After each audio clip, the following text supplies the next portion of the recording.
I swear to you, I don't know how it got on my computer. I wasn't looking for it. I wasn't even on the dark web. I was just browsing, but the pop-up wouldn't close. It was one of those old school, ugly red banners with flashing text. Congratulations, you've been selected. Normally, I just click out of it, but the X wouldn't work. Neither did Task Manager. And then my screen glitched. For half a second, the browser distorted, replaced by something else, a different site. A black background, white text, a single hyperlink blinking. Do not click. I should have closed my laptop right then. But I didn't. I clicked. And that was the worst mistake of my life. I should probably introduce myself. My name's Kevin. I'm 26, live alone. Work as an IT technician, pretty normal guy. I'm good with computers, but not some elite hacker. Just basic troubleshooting, system updates, fixing printers for people who don't know how to restart them. I've never been on the dark web before.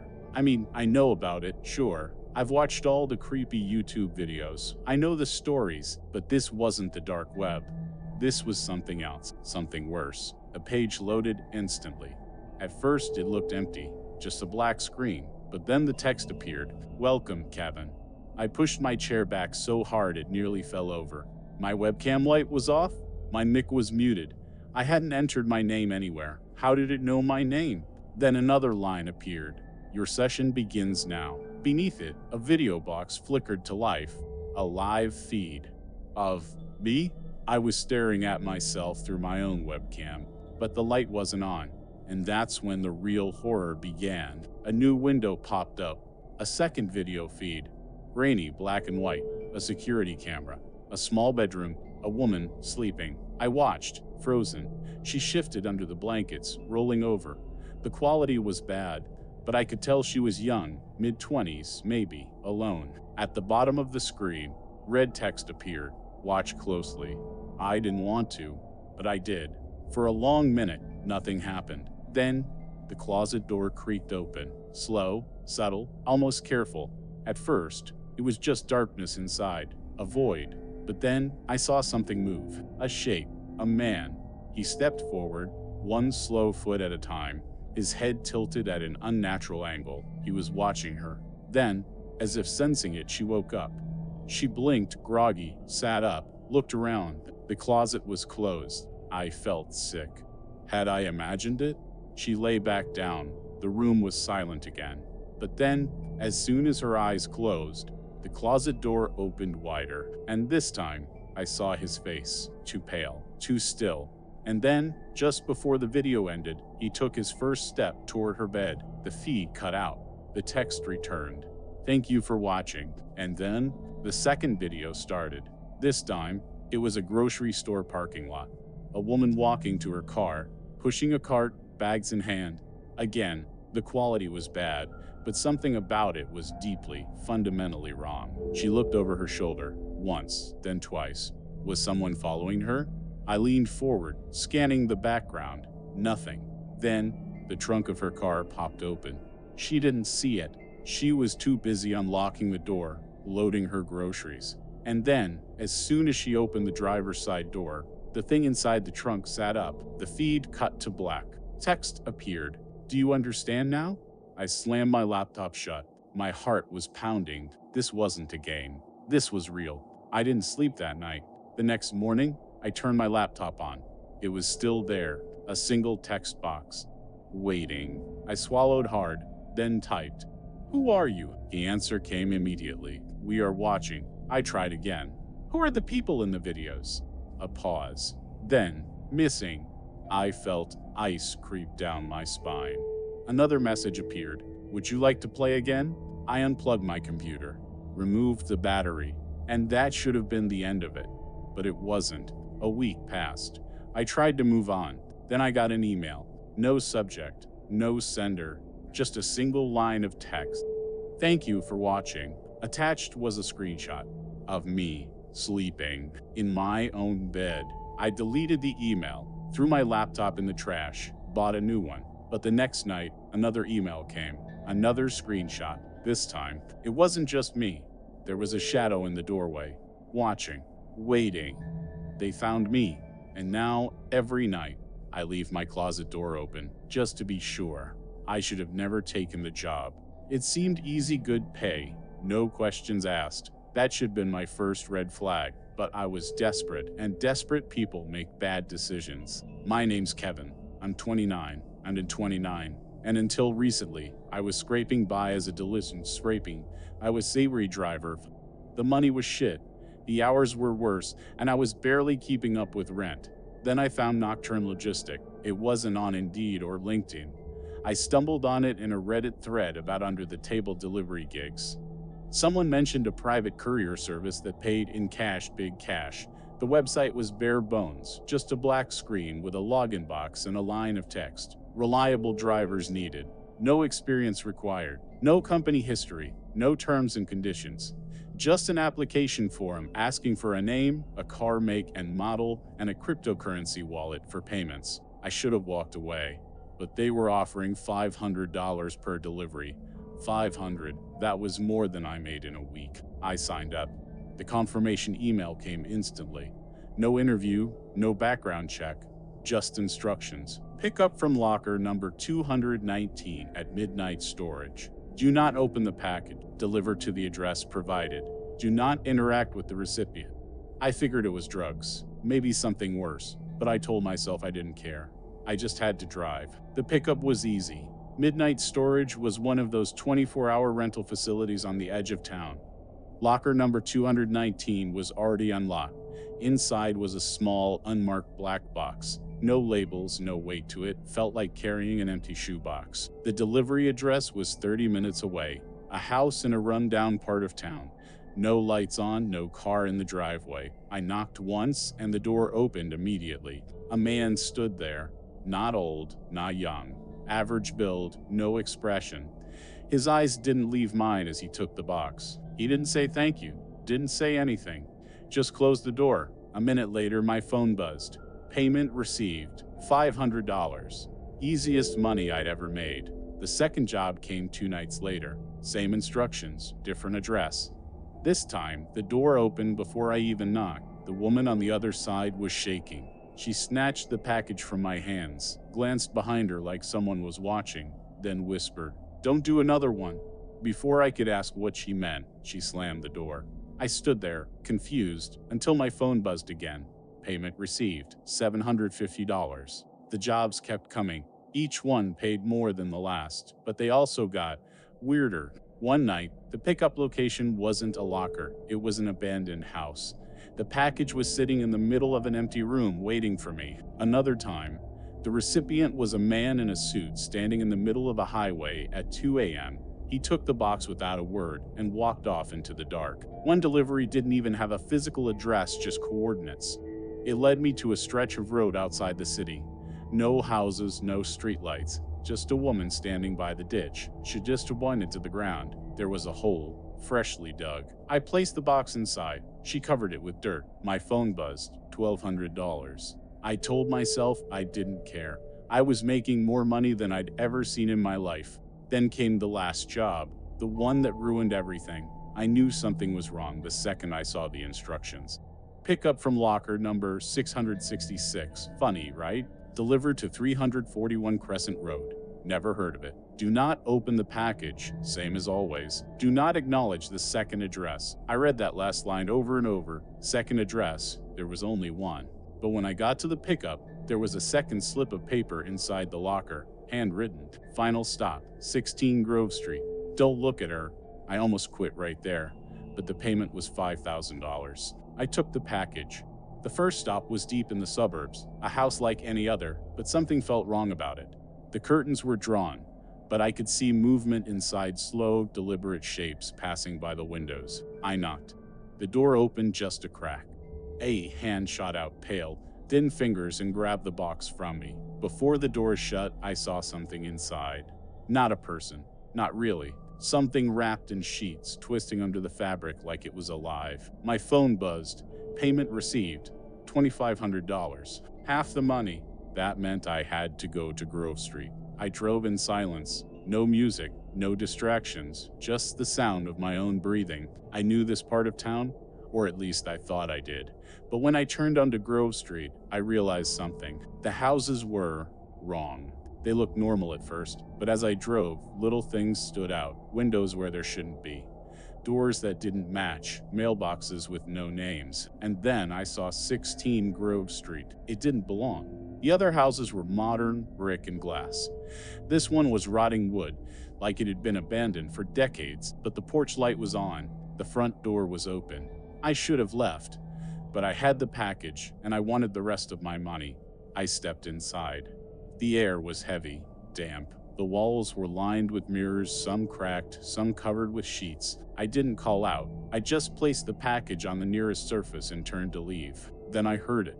A whisper, not words, just sounds, breathing, behind me. I froze. I knew the rule, don't look. But I felt something move closer, a presence shifting the air. I clenched my jaw and stepped forward. One step, two. The whispering grew louder. A floorboard creaked behind me. Something touched my back. I ran, out the door, into my car, down the street. I didn't stop until I was miles away. Then my phone buzzed. Payment received, $2,500. No message, no instructions, just money. I quit that night, deleted the app, threw away the phone I used for work, but I don't think it's over. Because sometimes, when I pass by mirrors, I see something that isn't me. I don't know if writing this is a mistake, but if something happens to me, at least someone will know. Maybe that's enough. It started with a simple job. My name's Daniel. I'm 32, a freelance cybersecurity consultant. Companies hire me to test their networks, find vulnerabilities, and sometimes recover data from places they probably shouldn't have lost it in the first place. I'm good at it. I like the work. And until a few weeks ago, I thought I'd seen everything the internet had to offer, the ugly, the illegal, the downright disturbing. I was wrong. It was a normal Tuesday when I got the job. The client was a private investigator. Said he needed me to track down a missing person's digital footprint. Normal enough people disappear, and sometimes the only clues are online. But then he sent me the name, Matthew R. Chase. The name meant nothing to me, but the details did. Matthew had vanished 6 months ago. No warning, no trace. One night, he'd been active on his computer browsing, chatting, same as always. The next morning, he was gone. His apartment door was locked from the inside. His phone was still charging by the bed.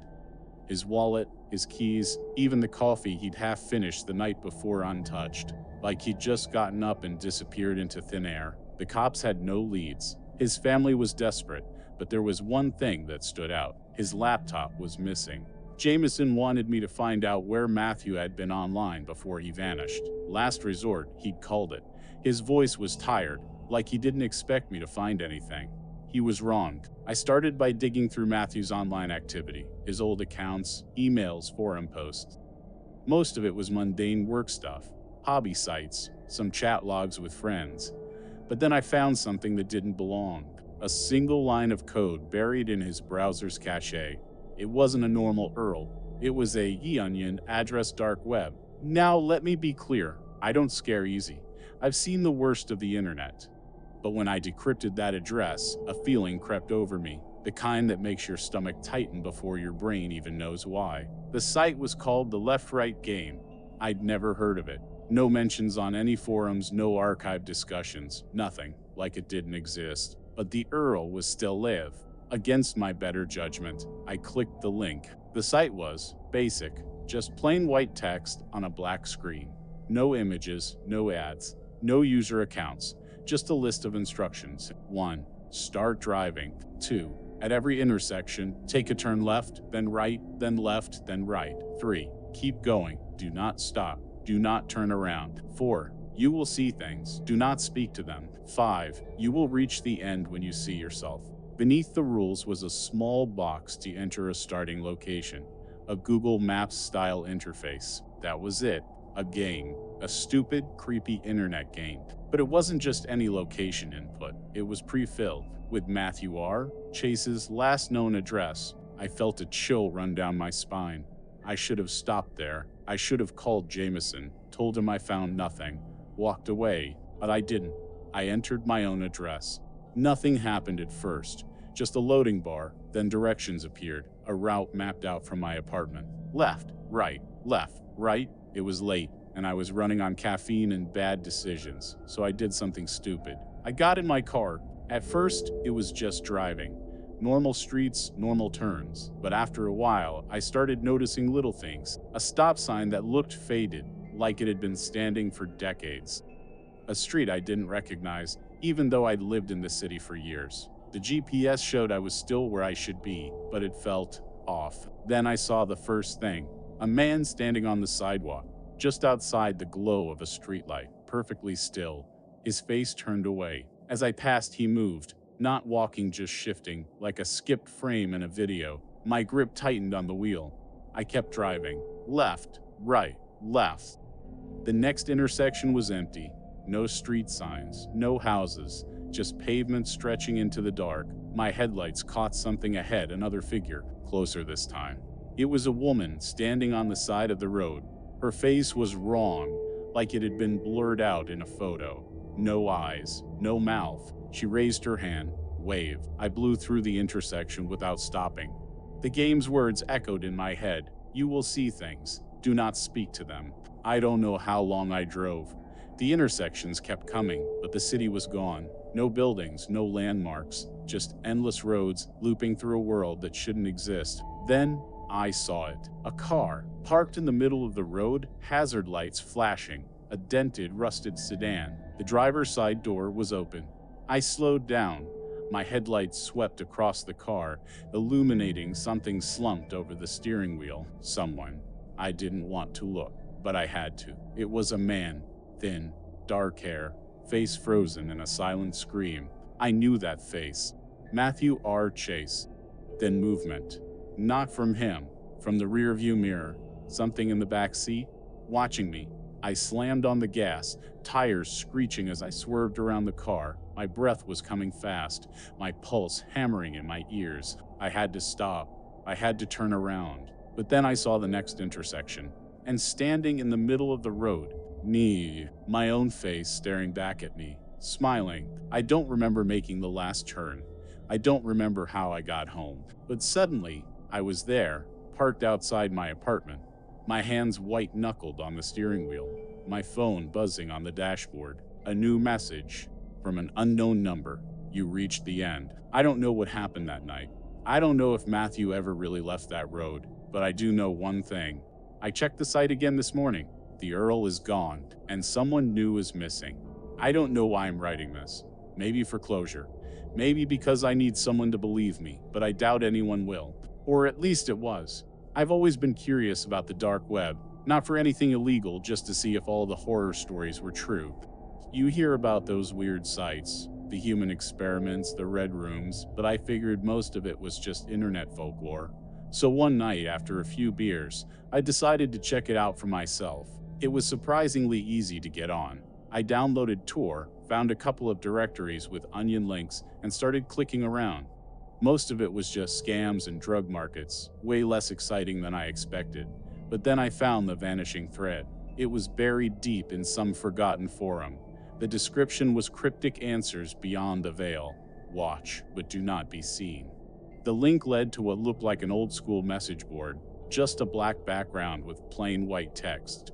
The first thing I noticed was the thread count. There were thousands of them, stretching back for years.